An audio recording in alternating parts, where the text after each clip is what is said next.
ध्यान नहीं आना चाहिए सेवा को, सेवा करने को, सेवा करने की बात कहने को, सेवा करके दिखाने को, सेवा करके बताने को, और सेवा करके अपने मन में कहीं बड़प्पन को भ्रम रखने को। कई चीज़ें हमें कैटेगरिकल बता दी नहीं गई।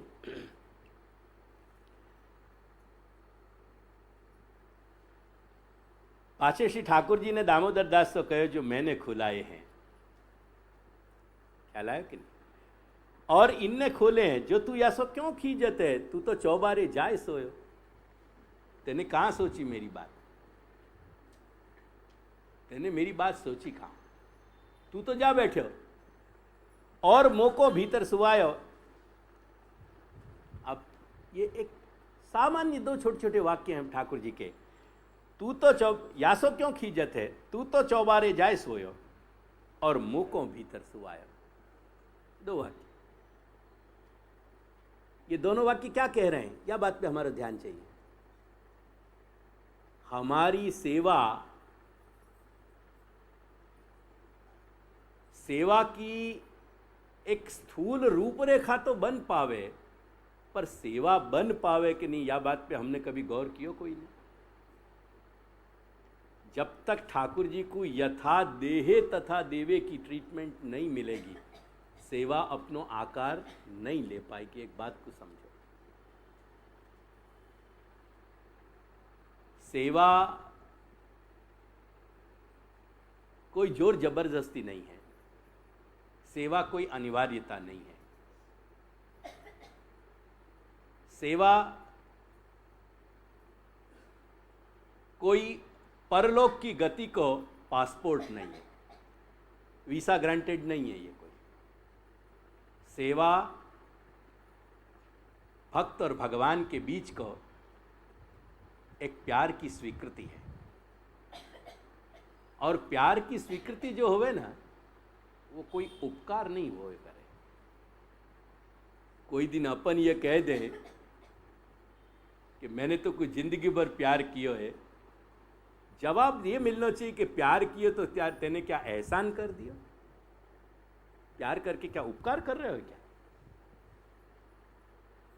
प्यार जो है ना, वो कहीं हमारी अनुभूति, हमारे एहसासन को नाम है, हमारी अनुभूति को नाम है। प्यार एक स्पर्श है, प्यार कोई उपकृति नहीं है, प्यार कर्तव्य नहीं है, प्यार सार्थकता है। अगर हम प्यार कर पाए, अगर हम प्यार निभा रहे हैं, तो हम अपने जीवन की हर घड़ी को, अपने दिल की हर धड़कन को, और अपने मस्तिष्क की हर चेतना तरंग को हम साकार बना रहे हैं, हम वाको मीनिंग दे रहे हैं, सार्थकता प्रदान कर रहे हैं। कर्तव्य की क्या बात है? कर्तव्य के रोने हैं क्या? अगर स्नेह को स्पंदन कहीं होवे तो वाके स्पर्शन में होवे। वो स्पर्श असंख्य तरह के हो सके, असंख्य तरह के हो सके। मेरे पिता को एक इंस्टेंस सुनाऊं बचपन को। लगभग 6 वर्ष के हते वो, और ठाकुर जी खेलने के हमारे घर में परंपरा आती, वैष्णवन के घर में परंपरा आती कि बच्चन को जैसे आज अपन ये सब AK-47 के मॉडल ला के देवे ना अपन बच्चन को ठाई ठाई ठाई करने के, या की जगह ठाकुर जी दिए जाते घर में, और बच्चा ठाकुर जी से खेलते। तो मेरे पिता के खेल के ठाकुर जी आते, वो बहुत छोटी अवस्था में बार बार श्रृंगार धराते और श्रृंगार फिसल जाते, नहीं धरा रहे थे। तो बड़ी गुस्सा आ गई उनको, और अपने माँ के, हमारे दादी के पास जाके कही कि अम्मा मुझको मिर्च घोर के दे, मैं ठाकुर जी के पूरे शरीर पे मिर्च लगा दूं।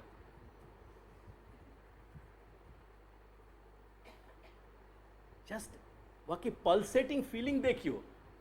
दादी हमारी बहुत नाराज भई और समझाया कि बेटा ऐसे नहीं कहें अपन ठाकुर जी के लिए, ऐसा नहीं करें, पर एक फीलिंग कैसी लाइव होती तू इतनी देर में कर रहे हो, मैं इतना तो प्रयास कर रहा हूँ, तू श्रृंगार नहीं पहन रहे हो ना, ला मैं तो मिर्च लगाऊं, फिर तो मालूम पड़े कैसे शरीर में लगे। वह फीलिंग पे तुम ध्यान दो ना।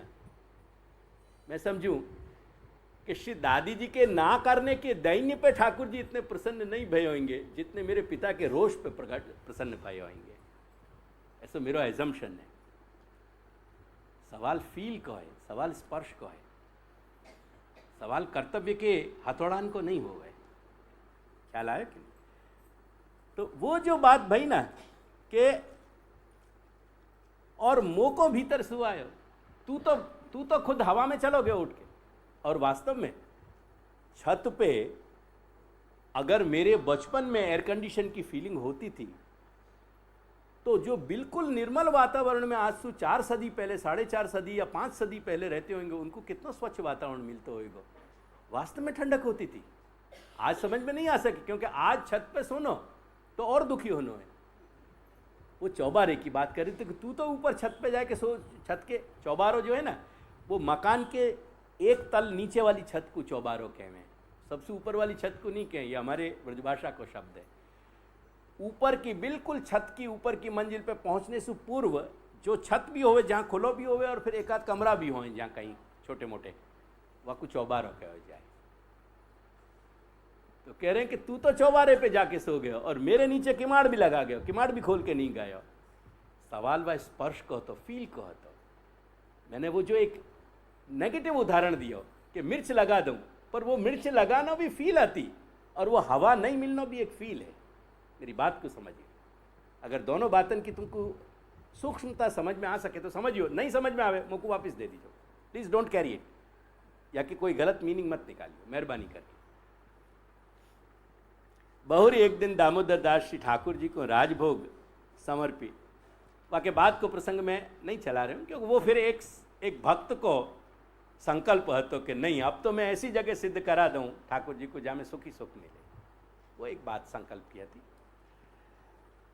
दामोदर दास श्री ठाकुर जी को राजभोग समर्पित शैया मंदिर में शैया संवारन गए, तब देखे तो दुलीचा ऊपर बिलाई ने बिगाड़ो है। तब दामोदर दास ने कहो जो ठाकुर जी तो अपनी सैया हूँ राखी सकत नहीं, करके श्री महाप्रभु स्पष्ट आज्ञा करें कि लौकिक प्रभुवत कृष्ण हो न न न न मनुते, तो वो वहाँ की शिक्षा पत्र को है, लौकिका न लौकिका प्रभु कृष्ण हो मनुते नैव लौकिकम। और ये जो मैं बात कह रहे हूँ ये या कि जो है ये विवेक धैर्याश्रय की या कि अंतःकरण प्रबोध की है। अंतःकरण प्रबोध में देखो 7वां श्लोक, लगभग 6ठी-7वीं कारिका है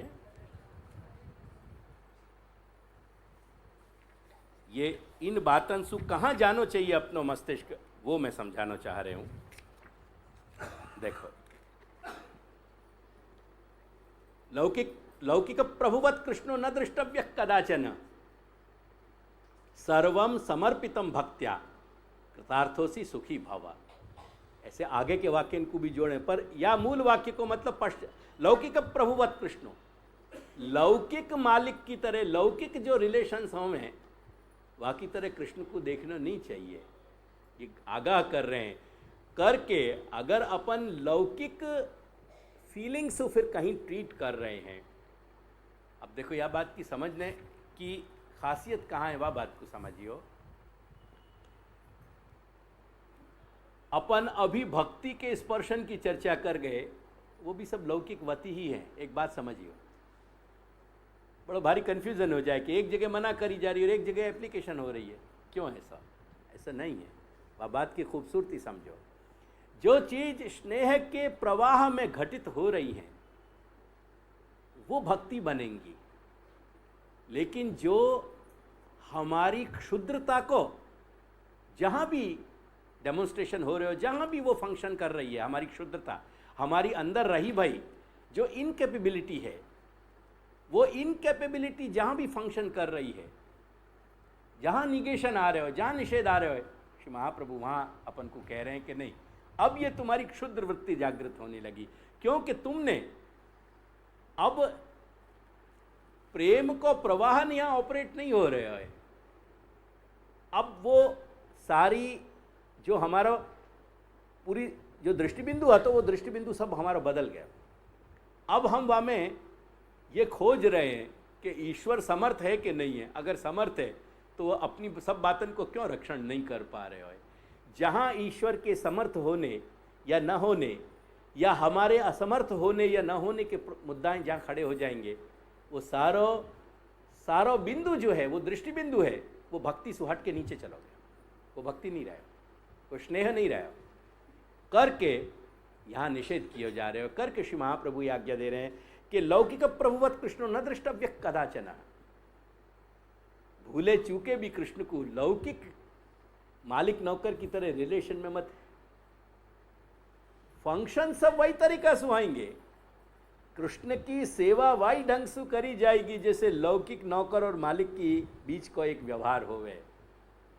पर वाकु वो मात्र लौकिक व्यवहार के ढांचा को पकड़ना है, वाके कंटेंट्स को नहीं पकड़ना है। लौकिक में जैसे एक स्वामी और एक मालिक और नौकर के बीच में जो घटित होवे, जो विचार प्रक्रिया घटित होवे, वह विचार प्रक्रिया को नहीं ग्रहण करना है, मात्र वाकी एक रूपरेखा को ग्रहण करना है।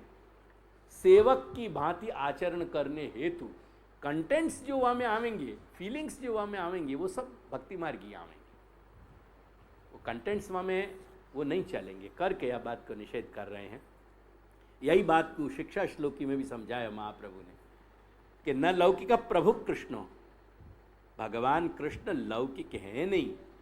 देयरफॉर तुम्हारा जो भी लौकिक ऑफर अगर कोई भी होगी न मनते, वो स्वीकारेगो नहीं, वो वाकु नहीं स्वीकारेगा, नहीं मानेगा वाकु। यही बात को वहाँ समझा रहे हैं। करके ये सारी वार्ता को प्रसंग एक समझाया कि क्या परिस्थिति बनी। तो इन वार्तांशु बहुत सारे षोडश ग्रंथ के निर्देश अपन को ग्रहण करने हैं। ये दृष्टि हमारी बराबर एक्टिव रहनी चाहिए। आजकल जो है ना, ये अब के छोटे छोटे बच्चे जो पढ़ रहे हैं और पिछले 10-15 साल में या को ज़्यादा प्रचार भयो है एजुकेशनल थियरीज़ में, जो मेरे जनरेशन या मेरे बाद के जनरेशन या मेरे से पहले वाले जनरेशन हैं, उनके हत्ते कुछ भी नहीं पढ़े हो। आजकल बहुत सारी प्रोसीजर्स पढ़ने की, जैसे फॉर एग्ज़ाम्पल एक मोटी तौर पे बात बताऊं, डिक्शनरी। तो मैं ये नेट की बात नहीं कर रहा हूँ, प्रिंट की बात कर रहा हूँ। प्रिंटिंग में बहुत सारी डिक्शनरीज आजकल एक्टिव डिक्शनरीज आए हैं, जिनमें वही शब्दन के मीनिंग वही दिए जाएं जैसे कॉमन जो कन्वेंशनल डिक्शनरीज में दिए जाएं। लेक्सिकन जिनको कहें, कन्वेंशनल डिक्शनरी में वही की वही मीनिंग है जो अपन को वहाँ मिलेगा, लेकिन उनके प्रेजेंटेशन की पद्धति वाकू वो विजुअल मेथड से भी कर रहे हैं, वहाँ वाके चित्र भी दे रहे हैं, वाके वाह शब्द में के संग अपन एक्सरसाइज कर सकें, पार्टिसिपेट कर सकें, या तरह से वाकू प्रेजेंट किया जा रहा है। और या तरीका से प्रेजेंट करने के कारण वो हर शब्द वहाँ अपन को एक्टिव बना रहे हो, एक्टिव पार्टिसिपेट करने के लिए आमंत्रण दे रहे हो। और अगर अपन ने वाकू एक्टिव पार्टिसिपेट कर दियो, कहीं अधिकतर वाको ओरिजिन दे रहे हैं कि ये शब्द कहाँ से आयो, कैसे आयो, अपन ने वाकई कुछ हिस्ट्री जानी, वाकई पीछे कुछ वाकया गुजरे हैं तो वो वाकया इंस्टेंसेस दिए गए हैं, बाकी इटिमोलॉजी कहीं दे दी नहीं गई, बाकी वाक्यन के प्रयोग कहीं दे दिए गए, कहीं नाउन है तो वाको एडजेक्टिव दे दिया गया, कहीं एडवर्ब दे देनी गई, कहीं वर्ब दे देनी गई। बाकी ऐसे बहुत सारे फंक्शन करके समझा के वाको एक्टिव डिक्शनरी बनाई जाए। तो वो एक्टिव डिक्शनरी क्या करें, वह सारे एक शब्द को अपने माथे में फिट कर दें।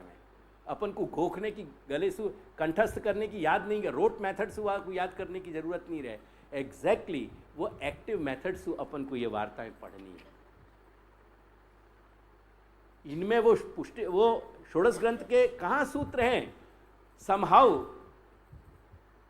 मेरे ऐसे बहुत मनोरथ पहले होते थे, जैसे मेरे बहुत सारे मनोरथ होते थे कि इन वार्तान को मैं अमर चित्र कथा के पैटर्न पे डेवलप करूं। जो मेरे बच्चन के लिए मैं अमर चित्र कथा लाता था, ये बात मैं ऑलमोस्ट 1978, 79, 78, 79 की कह रहा हूँ बात, 76 की, 75, 77, 78, 79, 80 उन दिनों में को ये विचार आते थे।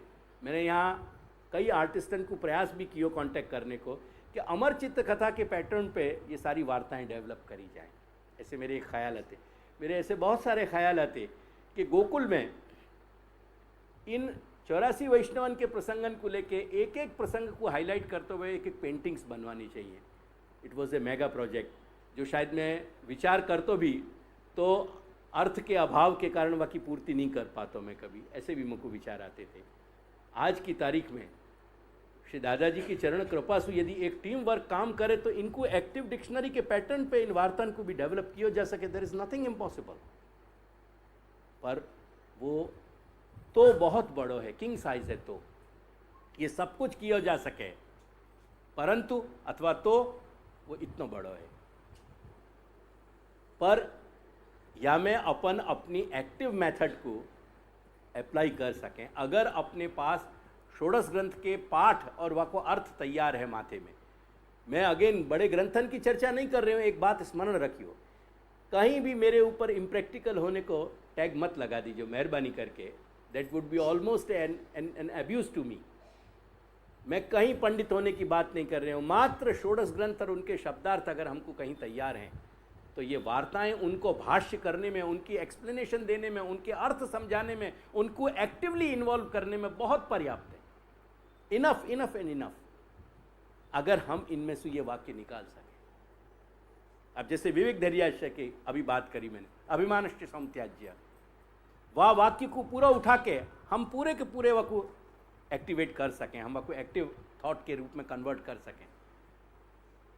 ऐसे ही ये जो दोनों वाक्य निकाले अंतःकरण प्रबोध के और शिक्षा श्लोकी के, अंतःकरण प्रबोध में और भी देखो तुम कह रहे हैं वहाँ, अगर इन्हीं वाक्यों को और थोड़ा एलाबोरेट करें तो यह बात को फिर कह रहे हैं। देखो यही बात को कह रहे हैं कि चांडाली चेत राजपत्नी जाता राज्ञा च मानिता।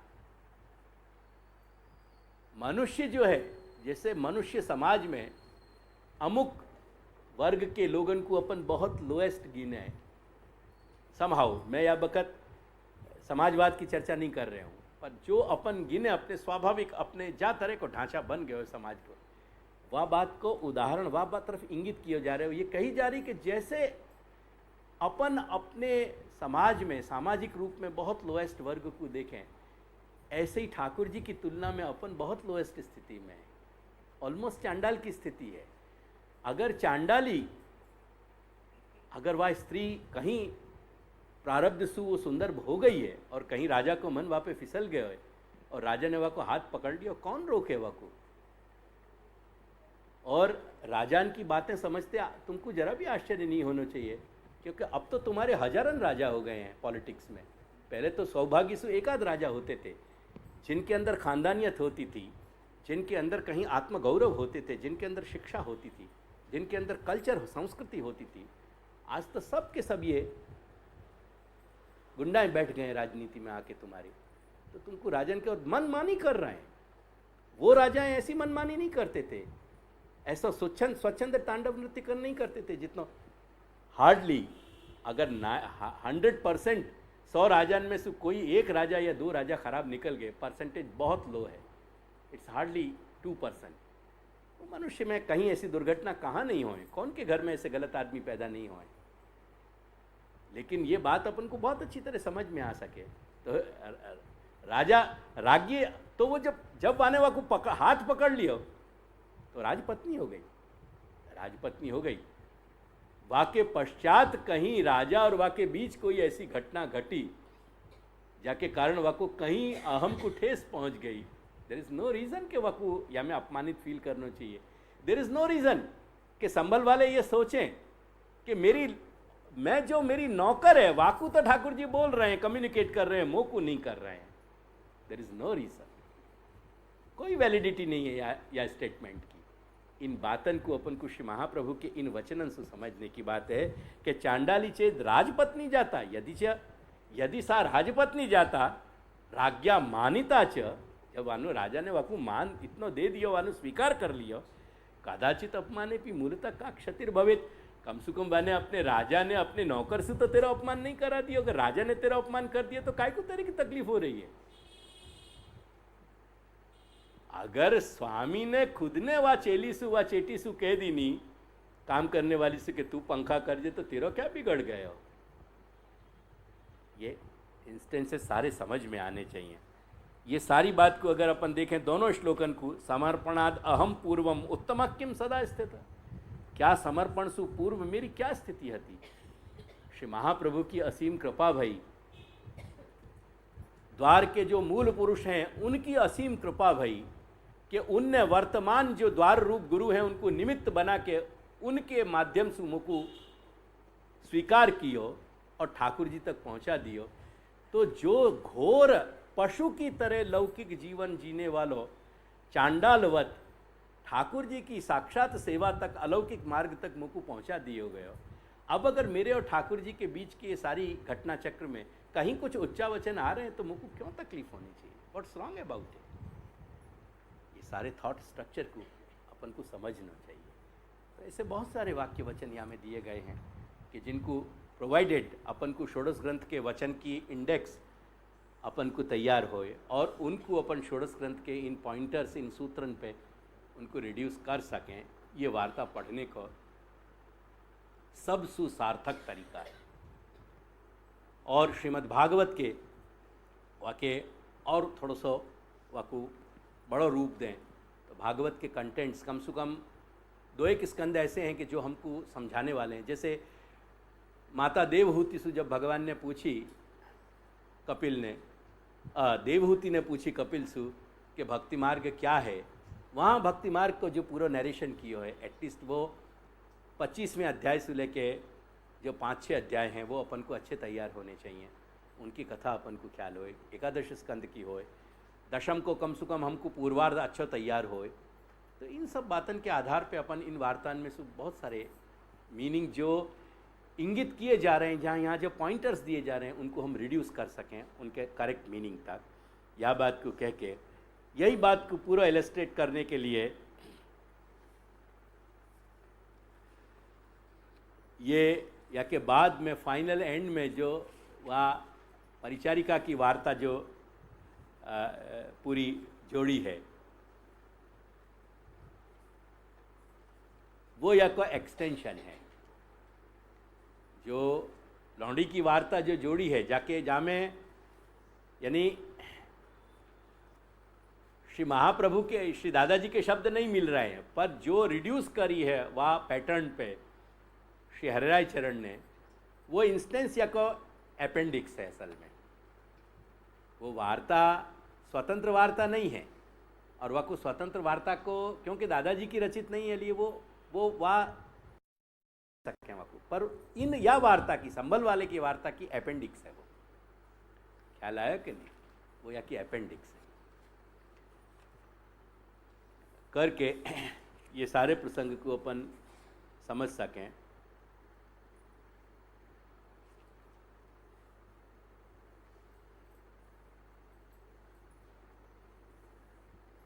के बाद देखो ये पूरा जो प्रसंग है, चौथा प्रसंग, ये 2 दामोदर दासन के बीच में है, श्री हरसानी और संभल वाले के बीच को प्रसंग है। और यहाँ में कहाँ वर्णाश्रम की अपन को समझ रखनी चाहिए और कहाँ वर्णाश्रम की समझ अपन को छोड़ देनी चाहिए, बाकी बहुत खूबसूरत बात बताई गई है।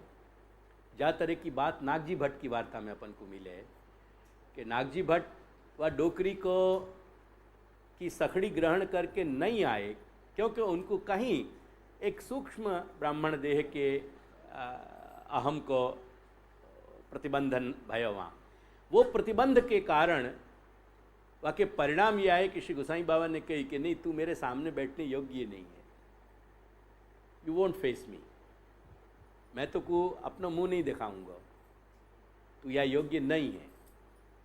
तो वो जो घटना है एग्जैक्टली वह घटना के साथ या कि एक तालमेल है या कोई एक सिमिलरिटी है, वही तरह की घटना कुछ अलग ढंग के एंगल से यहाँ चल रही है।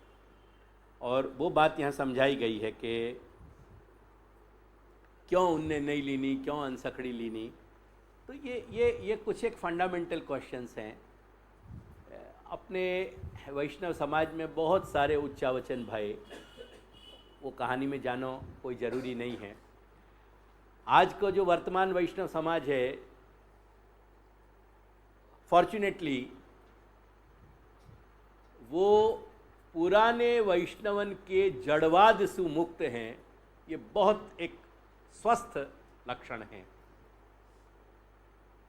परंतु दुर्भाग्य है कि वो पुराने वैष्णवन की तरह कहीं वह आचार संहिता के प्रति आस्था खो बैठे हैं।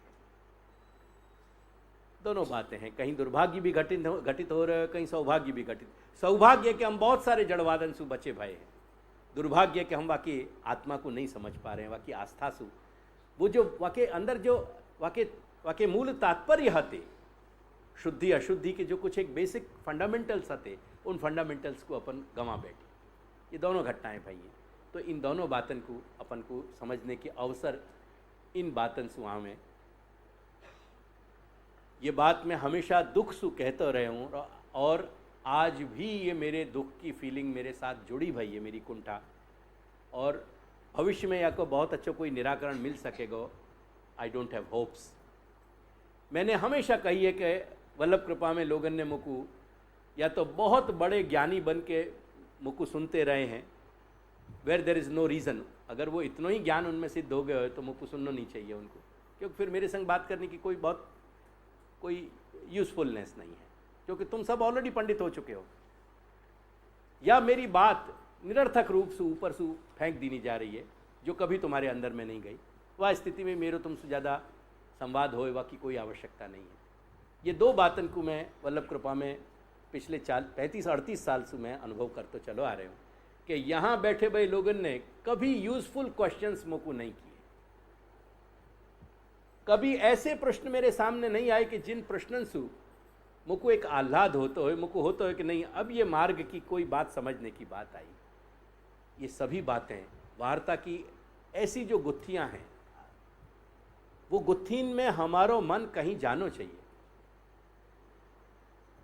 या में क्या ऐसे दुर्भाग्य के बिंदु हैं कि जो हम आज गंवा बैठे हैं, जाके कारण हम दुर्भाग्य हैं, और ऐसे कौन से सौभाग्य हैं पुराने लोगन के करते कि जो आज हम हमारे प्लस पॉइंट्स हैं। ऐसी स्वस्थ चर्चाएं कभी करी जाएं, ऐसी स्वस्थ बातें कभी अपने संग एक दूसरे के संग अपन कर सकते हों, तो अपन अपनी ग्रह सेवा के विषय में बहुत सारी बातें समझ सकेंगे, बहुत सारी बातें सीख सकेंगे। और अपन एक दूसरे वैष्णव एक दूसरे के ग्रास बन रहे हैं, एक दूसरे के डूज एंड डोंट्स के अपन पात्र बन रहे हैं। हर वैष्णव एक दूसरे को कुछ न कुछ डूज एंड डोंट्स बता जाए कि आम था नाम ना था, और वो फिर वह पैटर्न पे चलना शुरू कर दे।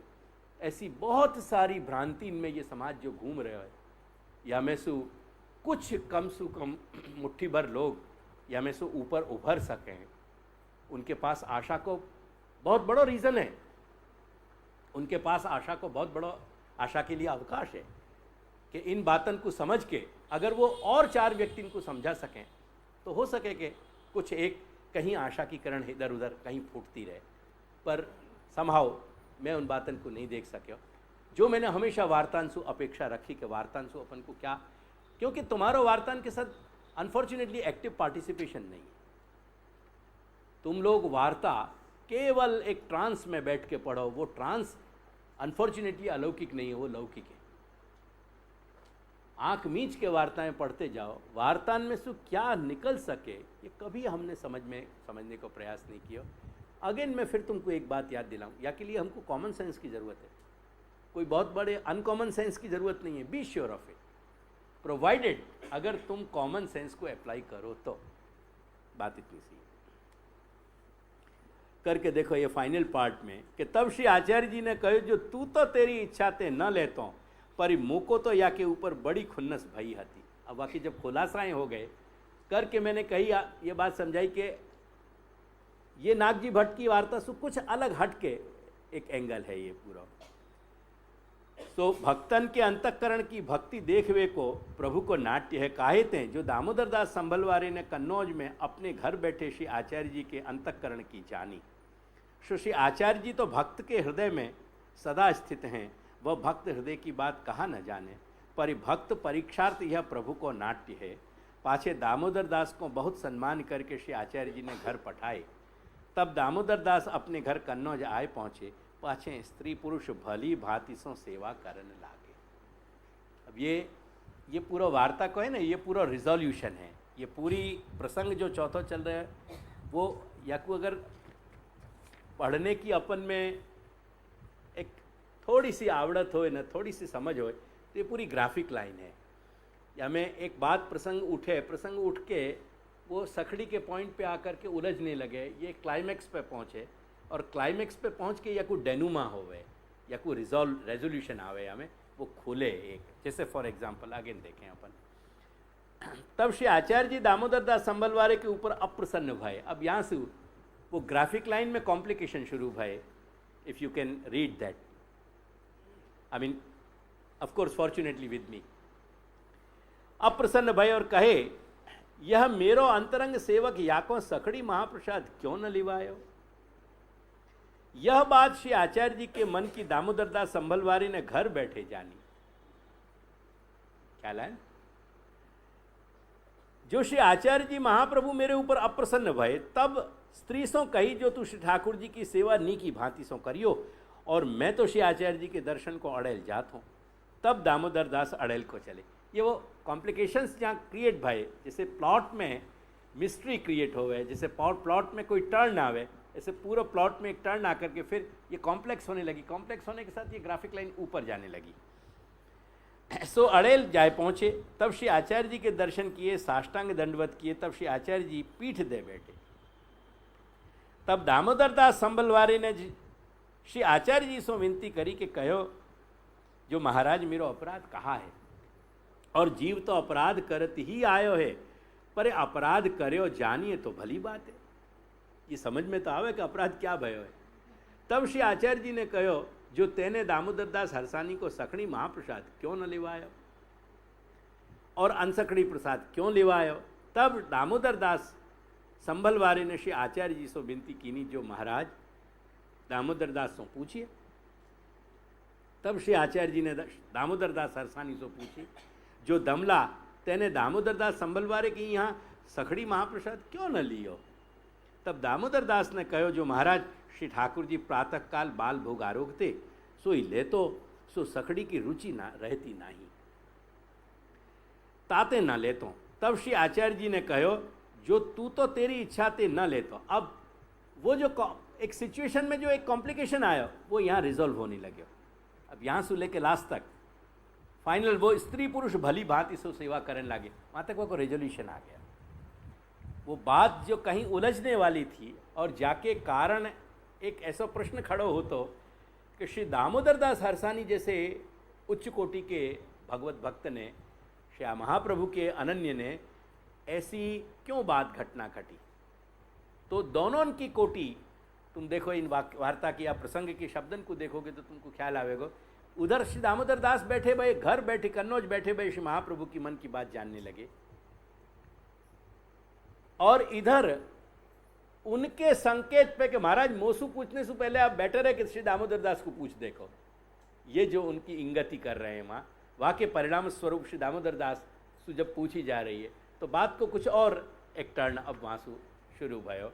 वो बात यह थी कि बाल भोग जो मंगल भोग असल में ठाकुर जी के लिए खास करके मंगल भोग और खास करके जो मधुर और सुंदर सामग्री सिद्ध करी जाती ना, उनको नाम बाल भोग है। तो पहले वो वाके बाद पक्की रसोई कच्ची रसोई से जुड़ गए। पक्की रसोई यानी जो तली भई रसोई होए, खास करके कढ़िया की जो रसोई होए, वहाँ के साथ फिर वो बाल भोग शब्द जुड़ गया।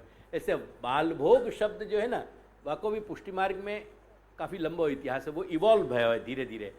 पहले श्री महाप्रभु के समय में कुछ और अर्थ में उपयोग किया जाता था, वाके बाद धीरे धीरे एक पॉइंट ऐसा होता कि जहाँ जको अपन मठरी के में, वो मठरी जो हैं उनको बाल भोग कहा जाता। वाके बाद जितनी भी मधुर चीज़ें हैं उनको नाम बाल भोग पड़े। ऐसे करके ये पूरा शब्द या कि अपनी एक कहानी है। ये जन्मियो बाल भोग, वाके बाद ये बाल भोग बच्चा रहे हो, वाके बाद ये धीरे धीरे प्रौढ़ बनने लगे हो, बड़ो होने लगे हो। ये शब्द जीवंत हैं पूरे। शब्द शास्त्र की जब अपन लिंग्विस्टिक्स की दृष्टि से देखें तो शब्द शास्त्र ये कहवे कि शब्द जो है जन्मे, शैशव में आवे, पौगंड में आवे, बड़ो होवे, जवान होवे, प्रौढ़ होवे, वृद्ध होवे, मर जाए और फिर दूसरे अर्थ को लेके जन्मे मनुष्य की तरह। आज ये शब्द है ना, जर्जरित हो गए, बुढ़ो हो गए। आज बाल भोग का मतलब है कि जहाँ ठाकुर जी के लिए धंधा किया जा रहा है पैसा दे के, वो पैसा दे के जहाँ सामग्री कराई जा रही है वहाँ को नाम बाल भोग हो गया, जगह को नाम बाल भोग हो। जहाँ भट्टी चलती हो, जहाँ सामग्री बनती हो, उन ईंट पत्थर दीवालन से ये बाल भोग जुड़ गए, जो श्री ठाकुर जी के मधुर प्रियता और श्री ठाकुर जी के सुख से जुड़ो गए सूक्ष्म शब्द। तो वो जन्म के अपने शैशव अवस्था में इतनी हाइट पे रह के आज वृद्ध होकर के और अंतिम सांसें ले रहे हो। ये बाल भोग शब्द एक बड़ा विलक्षण पुष्टि मार्ग के अंदर रहे हो, या को अपनी एक कहानी है पूरी। तो बाल भोग शब्द के बहुत सारे मीनिंग। अब देखो यहाँ जो बाल भोग आया ना शब्द, वो क्या है? वो मंगल भोग के अर्थ में आया। बच्चा को जो अच्छो लगे ना, ऐसे सब तरह के व्यंजन बाल भोग पाए, वो बाल भोग की बात यहाँ कही जा रही है। तो ये बात को समझाते हुए लास्ट में वह रिजॉल्व कर दिया गया, वो रिजॉल्व हो गई बात।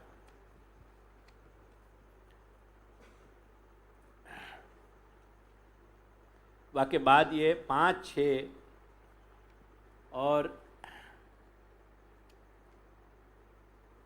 खास करके 5 और 6वें प्रसंग देखें तो वो श्री महाप्रभु से ज़्यादा रिलेटेड है और वैष्णव जीवन प्रणाली से रिलेटेड है। उनमें कई तरह के शेड्स हैं, एक शेड नहीं है। जैसे एक वैष्णव को सत्कार करना चाहिए, वो भी शेड है।